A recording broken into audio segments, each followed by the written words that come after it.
नमस्कार माझे प्रिय मित्रांनो, मी आहे तुमचा दोस्त रॉजर सल्डाना आणि तुमचं सगळ्यांचं स्वागत आहे माझ्या चॅनलमध्ये हेल्दी वेल्दी आणि वाईज मध्ये. तर आज आहे आपली स्पेशल शेतकरी सॅलड. ह्याच्यामध्ये आहे आपलं स्पेशल कांदा पात, आपली गाजर शेतावरची आणि आपली स्पेशल टोमॅटो हे पण शेतावरचं आहे आणि आपली केळीची भाजी. तर हे आहे आपलं गरीब शेतकरी सॅलड. मित्रांनो, खाऊया आपलं स्पेशल कांदा पातचा कांदा.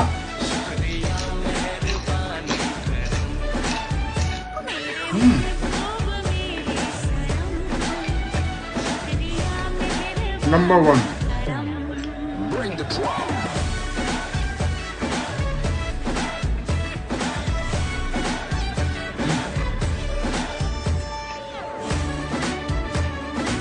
Special tomato.